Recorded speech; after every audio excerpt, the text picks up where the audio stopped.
Dieu t'a donné à la rédemption est en toi. Où? Dans ton esprit. Le Saint-Esprit est où? Dans ton esprit. Et quand tu as le Saint-Esprit en toi, ma Bible dit, vous avez tout pleinement en lui, qui est le chef de toute domination, de toute autorité. Tu as besoin de quoi? La santé, elle va sortir de l'intérieur de toi. Un cœur joyeux est un bon remède, mais un esprit abattu dessèche les os. Quand on... C'est juste... Tout vient de ton esprit. Le problème, c'est que ton esprit est un poids plume. Tu es un petit moustique au niveau spirituel. C'est tout. Mais laisse sortir. Tout est à l'intérieur. Ton futur n'est pas devant, il est dedans. Tu es un trésor à l'intérieur. La sagesse est à l'intérieur. La santé est à l'intérieur. La puissance est à l'intérieur. L'intelligence est à l'intérieur. Même quand tu étais bête à l'école, c'est pas grave. Dans ton esprit né de nouveau là, ce que tu as manifesté, tu vois, l'intelligence, c'est comme un muscle. Parce que tu as grandi dans un environnement où on t'a dit tu es bête, tu n'es pas capable, tu n'as pas de bonnes notes à l'école, alors on t'a mis des limitations et du coup les forteresses sont venues t'enchaîner et t'enfermer. Mais la vérité, c'est que mon potentiel n'est pas dans mon corps, il est dans mon esprit. Tout est dans mon esprit. Mon esprit. Shakaparakotosa. Ta manière de réagir, vraiment, Seigneur, délivre quelqu'un ici ce matin. Tu vois, la qualité de la ferveur. La qualité de la ferveur. Tu sais, il y a des attitudes qui donnent à Dieu l'envie de se révéler ou l'envie de ne pas se révéler. Mais c'est pas grave. Seigneur, pardonne. Parle-nous quand même. Au nom de Jésus. Je suis obligé d'intercéder pour toi. J'ai dit, il y a des trésors, l'intelligence, la vigueur, la sagesse. De quoi tu as besoin? Tout. Tout est en toi. Parce que tout est en lui et lui il est en toi. Tu as tout. Vous avez tout pleinement. Vous êtes pleinement comblé en lui, dit une autre version. Il ne te manque rien. Le jour où tu crois qu'il te manque quelque chose, tu es vaincu. Tu n'es pas vaincu parce qu'il te manque quelque chose. Tu es vaincu par ton incrédulité. J'ai tout. Tout ce dont j'ai besoin est en moi. Où ça? Dans mon esprit. 1 Corinthiens 2, verset 11. Il dit quoi? Il dit quoi? Il dit, qui de l'homme, ou lequel de l'homme en effet, connaît les choses de l'homme, si ce n'est l'esprit de l'homme qui est en lui. De même, personne ne connaît les choses de Dieu, si ce n'est l'esprit de Dieu. Qui de l'homme? Lequel connaît les choses de l'homme, si ce n'est l'esprit de l'homme qui est en lui? C'est-à-dire que quand, dans ton esprit, il y a tout.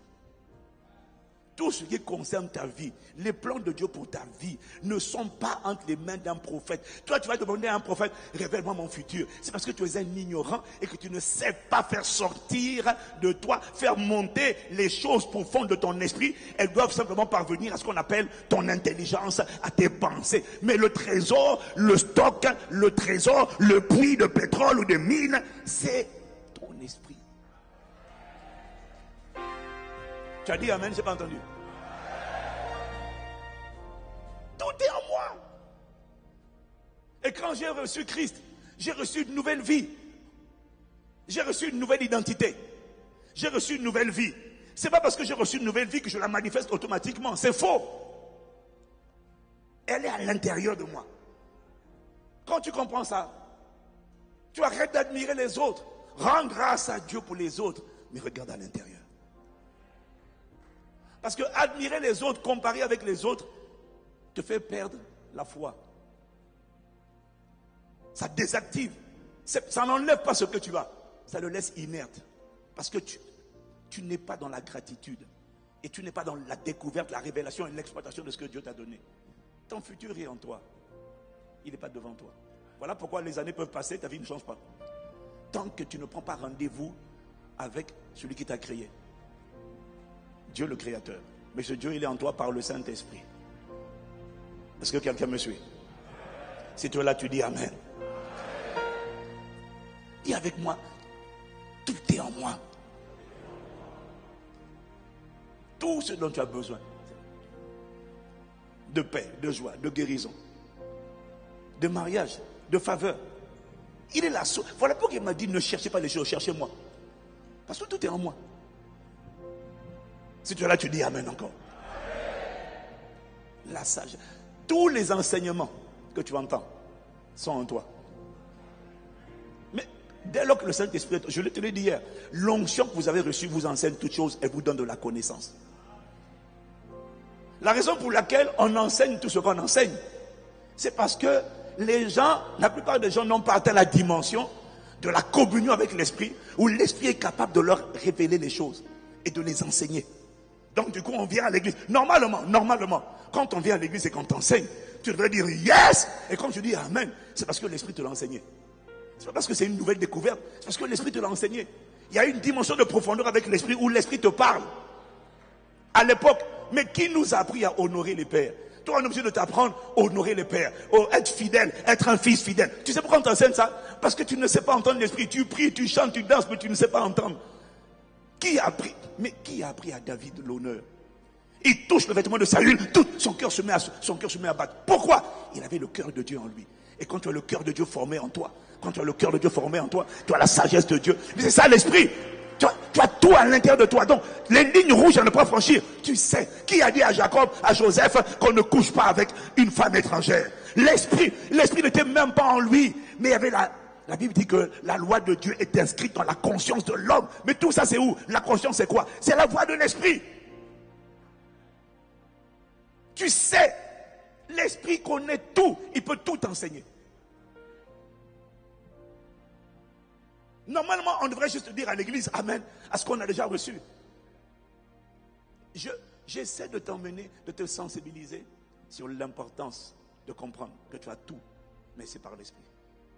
Tant que tu ne vas pas activer dans ta vie une dimension de quête, de plus de profondeur avec l'Esprit, tu vas rester dépendant des hommes de Dieu, dépendant des gens. Oh, je te supplie, il y a une dimension que tu ne connais pas. La dimension des profondeurs de l'Esprit. Que Dieu fasse de toi un homme, une femme de l'Esprit. Un homme, une femme de la présence de Dieu. Les témoins, le secret des témoins, c'est le Saint-Esprit. Ils ont rencontré le consolateur, ils ont rencontré l'onction. Quand tu as rencontré les deux facettes de lui, tu ne peux plus être désavantagé. Même quand tu n'as rien, même quand tu commences avec rien. Tu as vu la cité royale? Tu as vu la cité royale? Hein? Tu as vu, non? C'est parti d'où? C'est parti d'abord. Mais c'est pas mon idée. Si c'était mon idée, ça ne serait jamais fait. Non, jamais. Toi, c'est qui va faire ça? En France, tu ne peux pas. Non. C'est juste que dans la passion pour Dieu, le désir de Dieu, la communion avec Dieu dans le lieu secret, Dieu a téléchargé de mon cœur un rêve qu'il avait depuis longtemps, mais pour lequel il cherchait quelqu'un. Il m'a dit, pour prendre la francophonie, il faut prendre la capitale. Voilà pourquoi j'étais mis à la capitale. Parce que moi, je disais à Dieu, mais pourquoi les autres sont en Congo? C'est tellement plus simple en Afrique. Et en France, c'est tellement compliqué. C'est tellement plus simple en Afrique de faire le ministère. C'est tellement plus simple. Mais pourquoi tu m'as mis là? Il dit, je t'ai mis à la capitale parce que pour libérer. Le pasteur Marcelo me disait, tu pries rarement pour le Congo-Brazza. J'ai dit, c'est parce qu'en fait, depuis le début, mon fardeau, ça a toujours été la francophonie.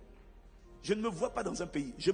Mon premier fardeau, c'était la francophonie. Maintenant, depuis la parole qu'il a libérée en juillet dernier, maintenant, mon fardeau, c'est l'anglophonie et les extrémités de la terre. C'est la dimension où toi aussi tu vas opérer au nom de Jésus. Ce qui sortira de toi ne sera pas limité à la RDC. Ça ira à nous. Pourquoi ce sont les autres qui doivent impacter le monde et pas toi? Mon ami, moi, je vais écrire l'histoire et impacter le monde. Et on dira à mon sujet, ça c'est le doigt de Dieu. Que ce doigt de Dieu vienne sur toi au nom de Jésus-Christ. Je n'aime pas la qualité de ton amen. Il n'y a aucune limite à ce que tu es capable d'accomplir et de devenir. Aucune limite. Aucune limite. Mais alors, pasteur, pourquoi j'ai reçu l'Esprit, mais pourquoi ça ne marche pas? C'est parce que tu es arrêté au niveau 1. Demandez, vous recevrez. Tout est en toi. Il faut aller au niveau 2. En quelques minutes, je vais essayer de te... C'est exhortation, non? Là, c'est exhortation, ok. Je ne sais pas, exhortation, tu prends ça comme tu veux, exhortation, enseignement prophétique. Ta vie a changé. Que tu le veux ou que tu ne le veux pas. Que tu le sentes ou que tu ne le sens pas. Tu as reçu cette semaine. Il y a des manteaux, des grâces qui sont venus comme une pluie sur toi cette semaine-là. Quand tu vas sortir de cette semaine, tu diras, mais qu'est-ce qui m'arrive? Il y en a parmi vous. Tu vas dire, mais j'ai entendu l'apôtre. Hein, et tu vas être surpris en train de rakepara, couler dans le prophétique, worship prophétique. Et le pasteur Ivan va regarder le site Visitation Divine. J'ai compris que le secret de la puissance, c'est la présence d'abord. Ah ouais, il ne faut pas croire que le pasteur il va nous perdre seulement dans la dimension de l'adoration. Non, non, mon ami, tu es en retard. Hein? Fais une réunion de prière, de guérison, de délivrance, tu vas voir ce que l'Esprit va faire. Mato Brakatasia. Mais sauf que on va toujours commencer d'abord par l'esprit. Maintenant, après, quand on commence par l'esprit, tu sais qu'on commence par l'esprit, tu sais quoi le but? Le but, c'est emmener le trône. Mais quand le trône atterrit, le trône ne repart pas sans avoir exercé des jugements, prononcé des sentences, acapara. C'est juste que nous, on reconnaît que ce n'est pas selon la volonté de l'homme de Dieu. C'est pas l'homme de Dieu qui arrive et dit, aujourd'hui je décide que non. La Bible dit, c'est poussé par le Saint-Esprit que des hommes ont parlé de la part de Dieu. Donc, on attend l'esprit. Il y en a, ils vont tout seuls. Il n'y a pas de problème, vas-y. Mais nous, on attend l'esprit. Mais j'ai découvert par expérience que quand tu attends l'esprit, tu vois des choses que tu n'as jamais vues. Tu vois des choses bizarres. Il y en a qui sont délivrés des démons. Il y en a qui sont guéris de maladies. Mais il y en a aussi, ils rencontrent sa sainteté. Ils rencontrent, et puis ils disent, pasteur, l'impudicité a disparu. Alors que tu n'as même pas prié pour l'impudicité. Qu'est-ce qui s'est passé? Il y a eu une conversation invisible. Lorsque sa sainteté, la gloire est arrivée. La puissance sort de la gloire. Quand la